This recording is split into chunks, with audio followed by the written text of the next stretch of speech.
बच्चों, आज के वीडियो में हम एक बहुत हाईली रिक्वेस्टेड टॉपिक कवर करेंगे, how to get full marks in English. तो बच्चों, बहुत सारे स्टूडेंट्स ऐसे होते हैं जिनको इंग्लिश बहुत इजी लगता है एंड एग्जाम के एक दो दिन पहले वो पढ़ के अच्छा स्कोर कर लेते हैं। But on the other hand बहुत सारे बच्चे ऐसे भी होते हैं जिनके इंग्लिश में सबसे कम मार्क्स आते हैं। तो आप किस कैटेगरी में फॉल करते हो, कमेंट करके बताओ। तो जो मैं पर्सनली अपनी स्टोरी बताऊं तो मैं सेकंड कैटेगरी में फॉल करती थी, बट फिर मैंने कुछ चेंजेस किए अपनी पढ़ाई के तरीके में और वही स्ट्रैटेजी मैं आज आपके साथ शेयर करूंगी जो मैंने फॉलो करके अपने क्लास 10th इंग्लिश में 95 प्लस और क्लास 12 इंग्लिश में 95 स्कोर किया था। तो अगर आप इस स्ट्रैटेजी को सही तरीके से फॉलो करोगे फॉर द नेक्स्ट 45 डेज, आप भी अपने फाइनल एग्जाम्स में इंग्लिश में बहुत अच्छा स्कोर कर सकते हो। तो चलो देखते हैं आज के वीडियो में हम क्या क्या टॉपिक्स कवर करने वाले हैं। तो जो पहला टॉपिक हम डिस्कस करेंगे कि how to study English in the last 45 days. ठीक है, तो लास्ट जो हमारी ये क्रिटिकल 45 डेज है उसमें हम कैसे सही तरीके से इंग्लिश को पढ़ के फाइनल एग्जाम में अच्छा स्कोर कर सकते हैं वो देखेंगे। नेक्स्ट, आपको इंग्लिश की पेपर कैसे अटेम्प्ट करनी है, क्या क्या मिस्टेक्स आपको अवॉइड करनी है ड्यूरिंग द प्रिपरेशन एंड क्या मिस्टेक्स आपको एग्जाम में अवॉइड करनी है। एंड मैं आपको एट द एंड कुछ प्रो टिप्स दूंगी जिसे आप अगर सही तरीके से फॉलो करोगे आराम से इंग्लिश में अच्छा स्कोर कर सकते हो। तो चलो स्टार्ट करते हैं with how to study English. तो बच्चों देखो, इंग्लिश के पेपर में 4 मेजर सेक्शंस होते हैं, राइट। पहली होती है रीडिंग कॉम्प्रिहेंशन, फिर आपकी राइटिंग, फिर we have grammar, then language and literature. तो यहाँ पर आपको ये आइडेंटिफाई करना है कि कौन से ऐसे हाई स्कोरिंग कैटेगरीज है इन चारों में से। तो देखो, जो रीडिंग कॉम्प्रिहेंशन होती है एंड ग्रामर होती है ये बहुत ही हाई स्कोरिंग है। ठीक है, आपको यहाँ पर बिल्कुल भी मार्क्स लूज नहीं करना है। अगर आप इन दोनों को सही तरीके से करोगे तो आपका एग्जामिनर भी आपका मार्क्स नहीं काट सकता है, राइट। देखो, राइटिंग में ऐसा होता है कि अगर एग्जामिनर को चाहे वो छोटे मोटे गलतियों के लिए अगर आपको राइटिंग ही पसंद नहीं आए तो भी मार्क्स कट सकते हैं। बट रीडिंग और ग्रामर जो है ये एकदम टू दी पॉइंट होती है, अगर आपने सही लिखा तो आपको फुल मार्क्स मिल जाएंगे। तो यहाँ पर हमें अच्छे से मार्क्स स्कोर करना है। तो आपको ये देखना है कि ये दो जो कैटेगरी है, मतलब सेक्शन है रीडिंग और ग्रामर, इसमें कैसे आपको फुल स्कोर करना है ताकि आपकी जो टोटल मार्क्स हो वो बूस्ट हो जाए। Second, don't limit to text books. ठीक है, मतलब जो ये रीडिंग कॉम्प्रिहेंशन है, ग्रामर्स है, आप बुक में जितने क्वेश्चंस दिए हैं सिर्फ उन्हीं तक अपने आप को लिमिट मत रखो। वो इसीलिए क्योंकि इंग्लिश में ऐसा नहीं होता है कि जो रीडिंग कॉम्प्रिहेंशन आपकी बुक में दिया गया है वही आपको एग्जाम में आएगा। That is a category. ठीक है, आपको यहाँ पर कोई भी रीडिंग कॉम्प्रिहेंशन आ सकती है। तो आपको थोड़ा अलग अलग क्वेश्चंस प्रैक्टिस करनी है एंड कहाँ से करनी है वो मैं आपको बताऊंगी। ठीक है, तो एग्जैक्टली जो इंग्लिश की जो ये दो सेक्शन है यहाँ पर क्वेश्चंस मोस्टली रिपीट नहीं होते हैं। कभी भी आप देखोगे सेम कॉम्प्रिहेंशन लास्ट ईयर भी पूछा गया है, दिस ईयर भी पूछा गया है, ऐसा नहीं होता है। तो इसीलिए हमें थोड़ा एक्स्ट्रा प्रैक्टिस करनी है। ओके, और हम टारगेट करेंगे इन दो सेक्शंस को अच्छे से मास्टर करने की। और मैं आपको ये भी बताऊंगी कि कैसे आप राइटिंग और लैंग्वेज एंड लिटरेचर को अच्छे से लिख सकते हो। तो चलो स्टार्ट करते हैं कि पहले रीडिंग कॉम्प्रिहेंशन को कैसे टैकल करना है। तो देखो, आपको वीक में ट्राई करना है कि आप 3 to 5 रीडिंग पैसेज करो। कहाँ से करोगे? अगर आपके पास प्रीवियस ईयर क्वेश्चंस है, आपके पास बुक्स है, नहीं तो बेस्ट सोर्सेज इंटरनेट। आप नॉर्मली इंटरनेट में भी सर्च कर सकते हो, चैट जीपीटी में सर्च कर सकते हो कोई भी एक रीडिंग पैसेज। और ऐसा नहीं कि अगर आप सिक्स क्लास में हो तो आपको 6 क्लास की ही रीडिंग पैसेज करनी है, नहीं, आप 7th क्लास की भी कर सकते हो, 8th क्लास की भी कर सकते हो। ठीक है, तो आपको कहीं से भी रीडिंग पैसेज मिले उसको लो एंड प्रैक्टिस करो। जितना अच्छा प्रैक्टिस करोगे उतने आपकी वर्ड्स पर होल्ड आएंगे, आपको पढ़ना समझ आएगा, आपको टाइम मैनेजमेंट समझ आएगी। तो आपको प्रैक्टिस करनी है। नेक्स्ट, आपको गलतियां समझनी है। जब आप करेक्ट करोगे उसके बाद प्रैक्टिस करने के बाद आपको अपनी गलतियां और समझना है कि किस टाइप के क्वेश्चंस में आप गलत कर रहे हो। और देखो, रीडिंग कॉम्प्रिहेंशन में एक क्वेश्चन पक्का आता है कि वहां पर एक मीनिंग दिया होगा क्वेश्चन में और पूछा जाएगा कि पैसेज में से कौन सा ऐसा वर्ड है जो इस मीनिंग को मतलब कन्वे करता है। तो इसमें क्या होता है, आप अगर ये क्वेश्चंस अगर आप गलत कर रहे हो तो जो भी आप नए वर्ड सीख रहे हो ना उसे नोट डाउन करके रखो। ठीक है, ये आपको बहुत हेल्प करेगा एंड आपको नहीं पता होगा कभी किसी दूसरे पैसेज में सेम वर्ड आ जाए। ठीक है, तो इसीलिए जब भी आप रीडिंग पैसेज कर रहे हो, जो ये वाला क्वेश्चन होता है एक मीनिंग देता है एंड उसका आपको वर्ड ढूंढना है, उस वर्ड को आराम से नोट डाउन करो एंड उसे रिवाइज करते रहो। इससे आपकी वोकैबुलरी भी इंप्रूव होएगी। Okay, let's move to the second section, that is writing skills. ठीक है, तो देखो, राइटिंग स्किल्स में आपको हमेशा ना, मुझे ऐसा लगता था बचपन में when I was a student कि जिन बच्चों की वोकैबुलरी बहुत अच्छी होती है, फैंसी फैंसी वर्ड्स उनको आते हैं, उनके ही अच्छे मार्क्स आते हैं इंग्लिश में। But I was completely wrong and this is a myth. आपको राइटिंग सेक्शन में अच्छा स्कोर करने के लिए हाई फैंसी वोकैबुलरी वर्ड्स की ज़रूरत नहीं है। ऑब्वियसली जिनको वो वर्ड्स अच्छे से आते हैं, फैंसी वर्ड्स आते हैं, that is an advantage. But आप कहीं पर भी लैक नहीं करोगे अगर आप इस स्ट्रैटेजी को फॉलो करोगे। तो देखो, जो राइटिंग स्किल्स में जनरली आपकी नोटिस राइटिंग होती है, लेटर राइटिंग होती है, एसे राइटिंग होती है, आर्टिकल होती है, रिपोर्ट होती है और भी बहुत कुछ चीज़ें हो सकती है आपकी करिकुलम में। तो आपको हमेशा राइटिंग स्किल में फॉर्मेट का बहुत ज़्यादा ध्यान रखना है। लेटर राइटिंग है उसकी फॉर्मेट क्या होती है, नोटिस राइटिंग है उसकी फॉर्मेट क्या होती है, कहाँ पर डेट लिखना होता है, कहाँ एड्रेस कैसे करना होता है, एंडिंग कैसे करनी होती है। तो फॉर्मेट पर अगर आप खेल गए, अगर आपने फॉर्मेट को सही से समझ लिया, तो आपकी वोकैबुलरी अच्छी नहीं हुई, आपने नॉर्मल सिंपल इंग्लिश में भी लिखा तो भी आपको फुल मार्क्स मिल जाएंगे। ठीक है, ऐसे की बात नहीं कर रही हूँ, बाकी सारे में मिल जाएंगे। ठीक है, ऐसे में हमेशा डेफिनेटली थोड़ी क्रिएटिविटी चाहिए। ठीक है, बट अगर आप बाकी चीजों में मार्क्स ले आओगे, ऐसे में 1-2 मार्क्स कट जाएंगे तो भी कुछ फर्क नहीं पड़ेगा। ठीक है, ओवरऑल आपको गुड टोटल आपको मिल जाएगा। Next, do timed practice on alternative days. ठीक है, राइटिंग में बहुत चीजें लिखनी होती है, तो आप इसकी ऑल्टरनेटिव डेज में, आपने आज एक नोटिस लिख लिया, फिर परसों आप थोड़ा ऐसे राइटिंग प्रैक्टिस कर लो, अगर आपकी डायरी राइटिंग प्रैक्टिस है तो ऐसे ऑल्टरनेटिव डेज में डिफरेंट डिफरेंट राइटिंग की प्रैक्टिस करो, जिससे आप फॉर्मेट कभी भूलो नहीं। ठीक है, एंड यूज सिंपल लैंग्वेज। जैसे कि मैंने बोला, अगर आपको हाई फैंसी लैंग्वेजेस नहीं आती है, that is totally fine, but make sure कि आप सिंपल लैंग्वेज यूज करो, which is very important, grammatically correct. Grammatically आपकी करेक्ट होनी चाहिए। ठीक है, दिस इज वेरी इंपॉर्टेंट। जो भी आप लिख रहे हो, ठीक है, आप भले ही बड़े वर्ड्स ना यूज करो, बट आप मेक श्योर करो कि आप जो भी लिख रहे हो वो ग्रामेटिकली करेक्ट हो। और इसके लिए भी आप सोर्सेज, पीवाईक्यूज, बुक्स और इंटरनेट से ले सकते हो इजीली। ठीक है, एंड और एक चीज जो आपको यहाँ पर देखनी है वो है word limit.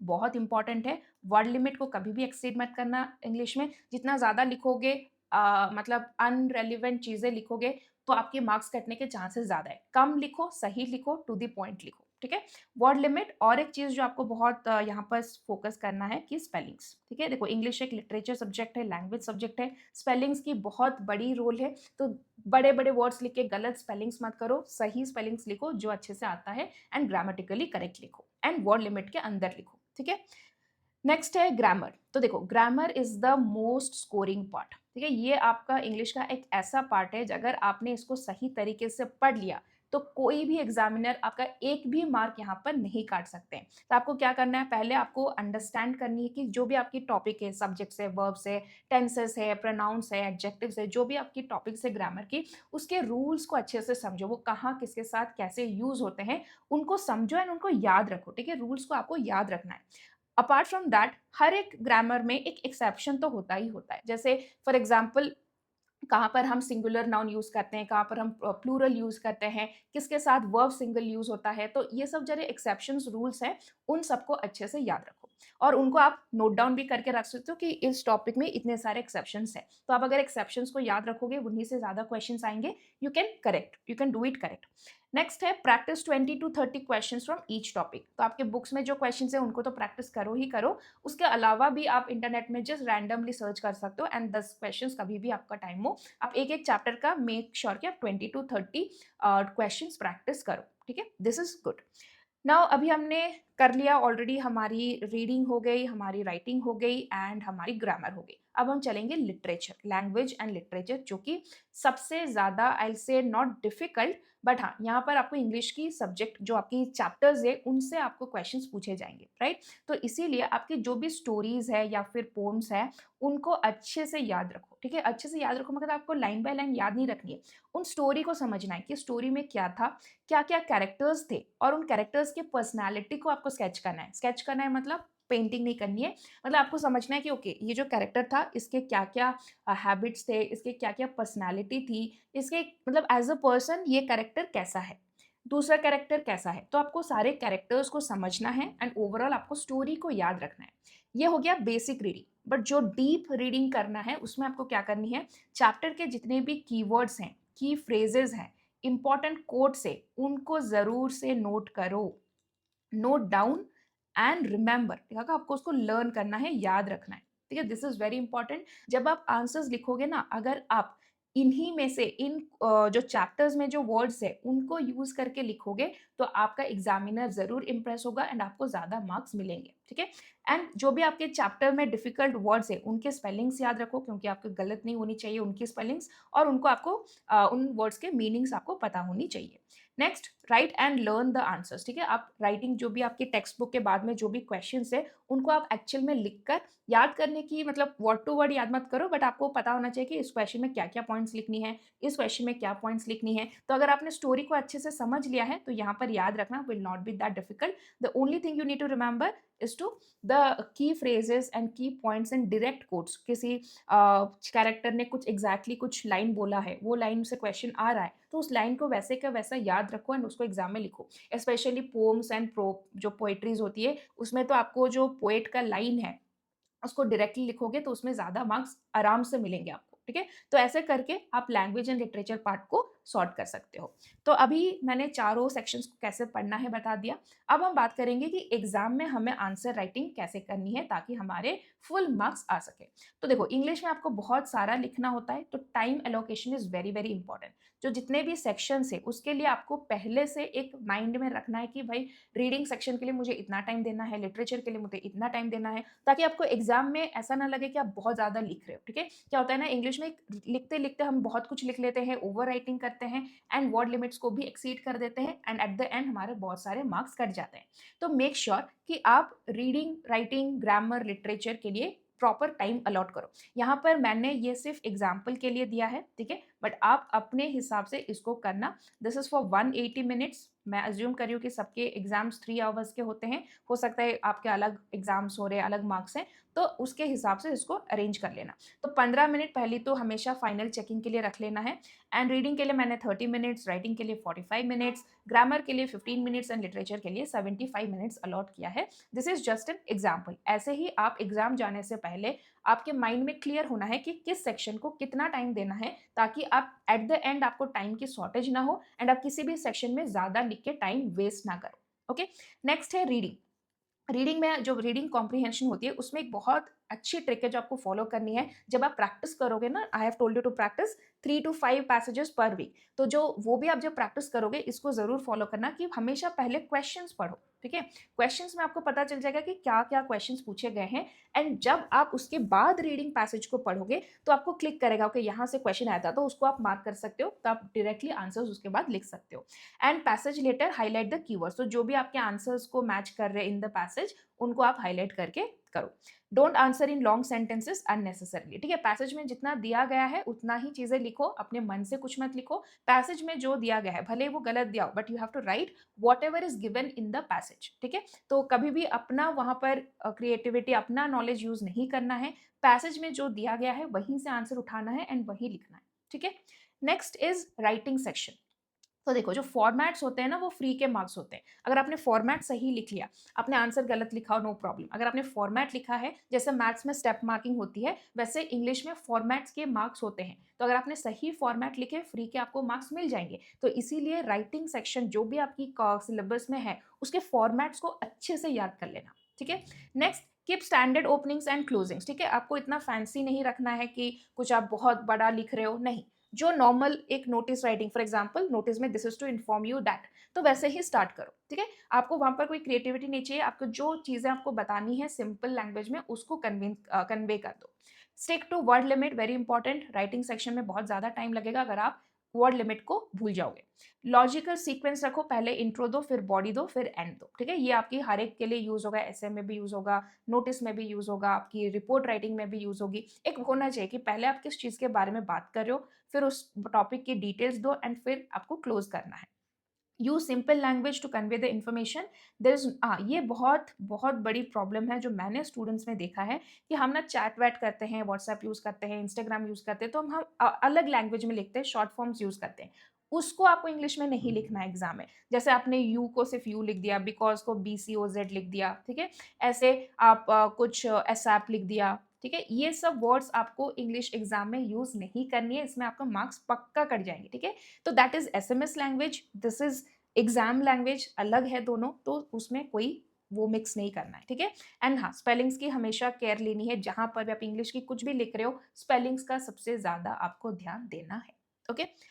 Next talking about grammar, अगर आपको रूल्स पता है, एक्सेप्शंस पता है, तो आराम से लिखो एंड टू द पॉइंट लिखो, ठीक है। यहाँ पर भी आपको कुछ ज़्यादा जनरली जो ग्रामर के क्वेश्चंस होते हैं वो fill in the blanks type के होते हैं, या फिर एरर मतलब सेंटेंस जम्बलिंग के क्वेश्चंस होते हैं जहाँ पर ज़्यादा कुछ लिखना नहीं होता है, जो क्वेश्चंस में दिया गया है उतना आपको करना होता है, राइट। तो यहाँ पर आप फुल मार्क्स स्कोर करने का हमेशा ट्राई करो।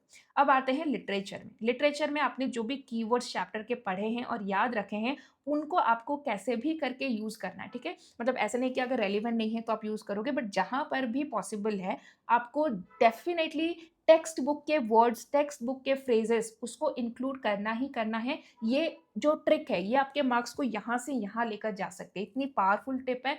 और मैंने ये स्ट्रैटेजी सच में फॉलो किया था अपने एग्जाम्स में, एंड दैट क्रिएटेड वंडर्स, ठीक है। बहुत चेंजेस आए रिजल्ट्स में। आपका एग्जामिनर एकदम खुश हो जाता है कि भाई इसने तो चैप्टर पढ़ी है, चैप्टर से इसने ये सब वर्ड्स लिखा है। एग्जामिनर का एक अलग लेवल का इंप्रेशन आता है। तो मेक श्योर कि आप उसको यूज कर रहे हो।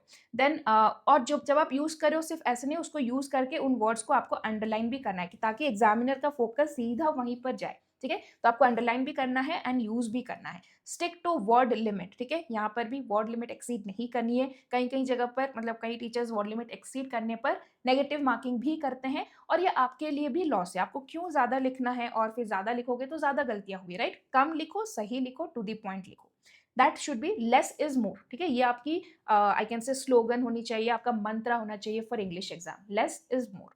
Next, focus on the facts from the chapter and again be careful of spellings. तो अभी मैं आपको बताऊंगी कि किन चीज़ों को आपको अवॉइड करनी है ड्यूरिंग योर प्रेपरेशन। अगर जो नेक्स्ट 45 डेज है हमारे पास, आपको किन चीज़ों को अवॉइड करनी है।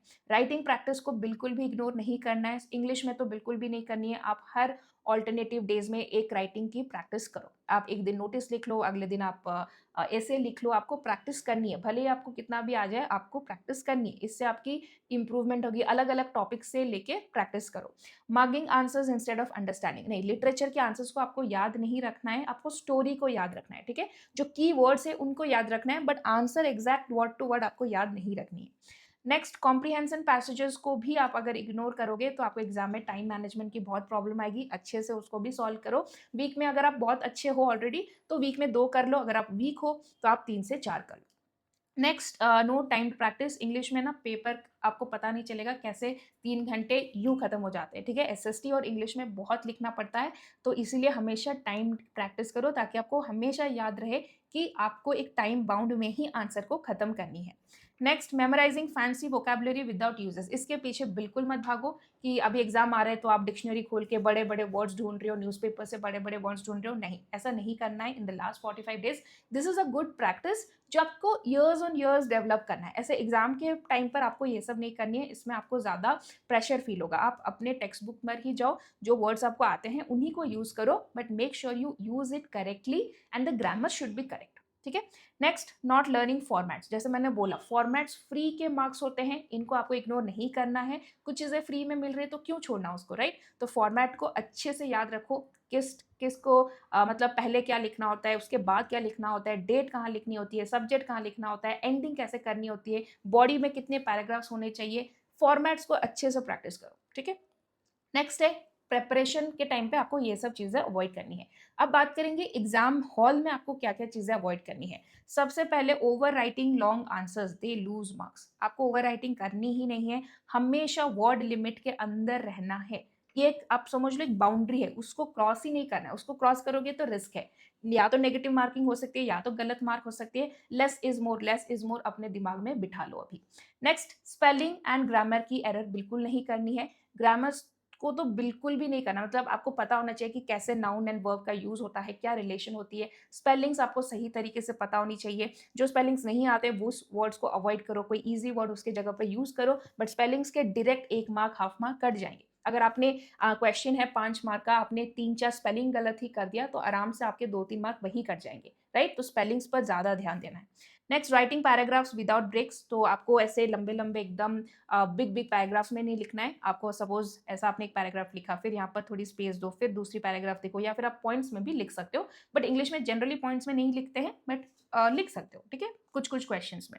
नो अंडरलाइनिंग, ये तो बहुत बड़ी, मतलब ये अपने पैर पर कुल्हाड़ी मारना जैसा है। अगर आपने कुछ चीज़ें लिखी है बट आप उसको अंडरलाइन नहीं कर रहे हो, इसका मतलब आप एग्जामिनर को वो वहाँ फोकस करने के लिए चांस ही नहीं दे रहे हो, राइट? तो मेक श्योर कि आप सारी चीज़ों को अच्छे से अंडरलाइन करो, जो भी आप कीवर्ड्स, फ्रेजेस टेक्स्ट बुक से यूज़ किए हो। नेक्स्ट, चेकिंग आंसर्स के लिए तो आपको 15 मिनट देना ही देना है। Leaving reading for the last section, ये गलती एक थी जो मैं करती थी अपने 6th-7th में जब मैं थी, तो मेरी ये वाली गलती थी जो मैंने अपने 10th-12th में सुधारा and the results were different. हमें क्या लगता है ना कि रीडिंग में पढ़ना पड़ेगा, बहुत टाइम लगेगा, हम उसको लास्ट में करेंगे। बट देखो, जो लिटरेचर होता है वो लास्ट में आता है क्वेश्चन पेपर में, राइट? और लिटरेचर ऐसा है जो आपने ऑलरेडी उसके बारे में आपको पता है, आपने पढ़ा हुआ है, आपको पता है, बस आपको लिखना है। बट जो रीडिंग है वो कंप्लीटली अननोन चीज़ है, आपको फिर से पढ़ना पड़ेगा उसको एंड उसमें आपको टाइम लगानी पड़ेगी। तो अगर आप लिटरेचर को लास्ट में रखोगे तो आपको वो आती है, आप जल्दी-जल्दी स्पीड में लिख सकते हो। बट जो आपकी रीडिंग पैसेज है वो काफ़ी अननोन, मतलब कंप्लीटली अननोन होती है, उसको आपको कभी भी लास्ट में नहीं रखना है। उसके लिए आपको प्रॉपर 20 टू 30 मिनट्स डेडिकेट करना है, पढ़ना है एंड आपको लिखना है, ठीक है? इसको कभी भी लास्ट में नहीं करना है, ओके? नेक्स्ट, कुछ प्रो टिप्स है, हमेशा अंडरलाइन करो, जो भी आपके की वर्ड्स है, की फ्रेजेस है, उसको अंडरलाइन करो। और अगर आपका एग्जामिनर सिर्फ उतना भी देखकर बहुत ज़्यादा खुश हो जाएंगे एंड वो आपको अच्छे मार्क्स देंगे ही देंगे। नीट हेडिंग्स एंड सब हेडिंग्स के साथ लिखो एंड हैंडराइटिंग में स्पेसिंग दो। अगर आपकी हैंडराइटिंग अच्छी नहीं भी है तो भी वर्ड्स के बीच में आप स्पेस रखो, लाइन्स के बीच में स्पेस रखो, पैराग्राफ्स के बीच में स्पेस दो, ताकि थोड़ा दिखे। मतलब अगर आप, एक तो आपकी हैंडराइटिंग भी अच्छी नहीं है और आप एकदम सब क्लमजी करके लिख रहे हो तो एग्जामिनर फ्रस्ट्रेट हो जाएगा, ठीक है? तो स्पेस दो, अगर आपकी हैंडराइटिंग अच्छी नहीं है, लाइन्स, वर्ड्स और पैराग्राफ्स में अच्छे से स्पेस दो। Keep answers precise, not stories, जितना पूछा गया है उतना ही लिखना है, ठीक है? Memorise closing lines for letters and articles, हमेशा आपको हर चीज में कंक्लूजन डेफिनेटली लिखनी है, ठीक है? कंक्लूजन को अवॉइड मत करना, नहीं तो इनकम्प्लीट सा फील होता है, okay? So students, I think ये स्ट्रैटेजी थी इंग्लिश की एंड ऑलरेडी मेरे चैनल में मैथ्स, एसएसटी और साइंस की स्ट्रैटेजी अवेलेबल है। अगर आपको इन सब्जेक्ट्स में डाउट है तो आप उसको भी देख सकते हो, ओके? सो आई होप अगर आप इस स्ट्रैटेजी को फॉलो करोगे अपने फाइनल एग्जाम में इंग्लिश में अच्छा स्कोर ज़रूर करोगे। ये स्ट्रैटेजी खुद मैंने अपने टाइम पे ट्राइड एंड टेस्टेड है, ठीक है? मैंने खुद अपनाया है। मेरे को इंग्लिश में बहुत प्रॉब्लम होती थी बट फिर मैंने उसको इम्प्रूव किया। तो आप भी ट्राई करो, ज़रूर होगा, क्योंकि ये मैंने खुद किया हुआ है। So all the best. अगर आपको इसके बारे में और भी कुछ डाउट है, आपको समझ नहीं आया, तो डोंट हेजिटेट, आप कमेंट करके पूछो, आई विल डेफिनेटली आंसर, ठीक है? So thank you so much and all the best. Video अच्छा लगे तो लाइक करना एंड चैनल को सब्सक्राइब कर लेना।